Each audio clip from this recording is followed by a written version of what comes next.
Hello friends, welcome to Infinity. Today I will discuss about time travel. From past to today, time travel is always a topic of contradiction to people.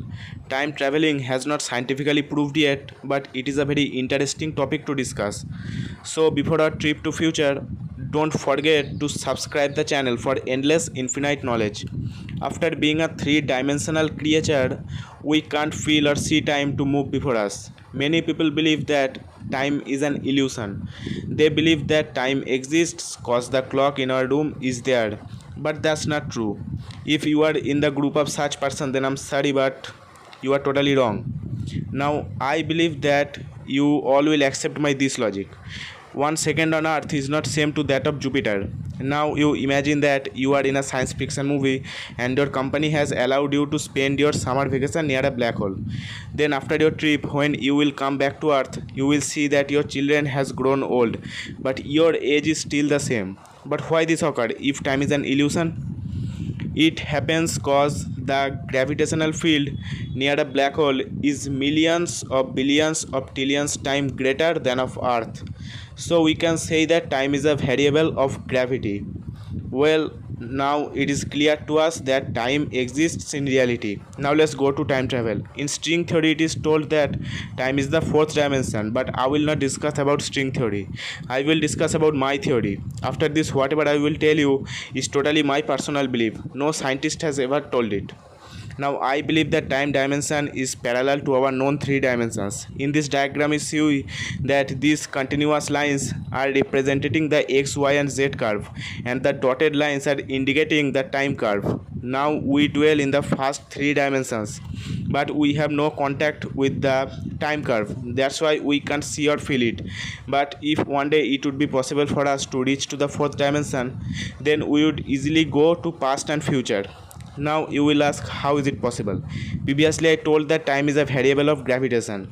Now gravitational force F is equal to g mm by r square.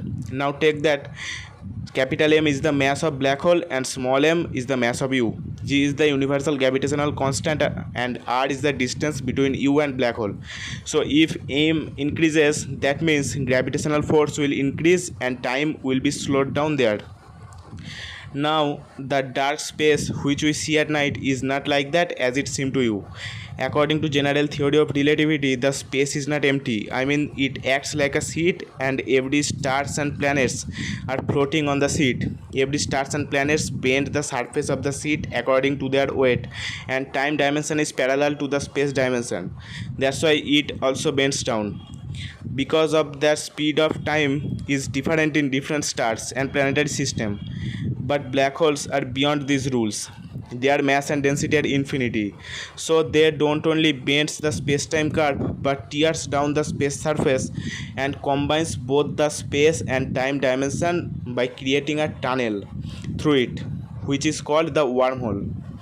This wormhole is created at the center of the black hole, which is called the point of singularity.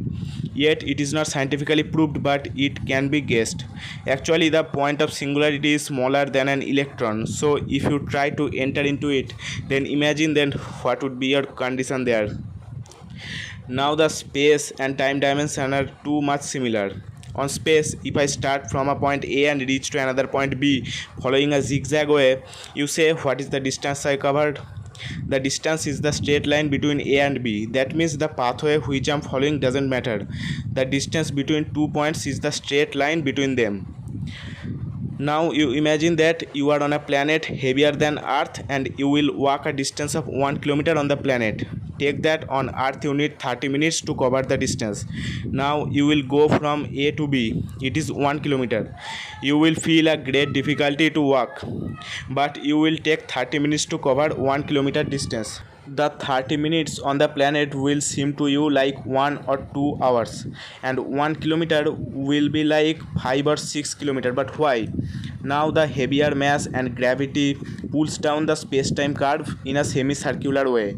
So the distance between A and B is 1 kilometer, but you are following the way AOB, a semicircular loop. Due to the heavy gravity, that's why 1 kilometer seems to you 5 or 6 kilometers. Similarly, the parallel time curve is also bent, and on time curve you covered A prime, O prime, B prime, which is nearly equal to 1 or 2 hours in respect to Earth, but 30 minutes on the planet.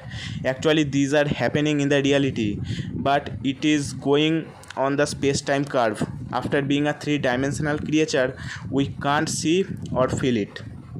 So today we have learned that time travel is possible, but we haven't the device to do it.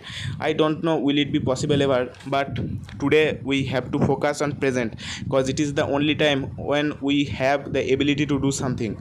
So don't overthink about past or future. So if you have learned something new and different, give a like to the video, subscribe the channel, and thanks for watching. Bye bye.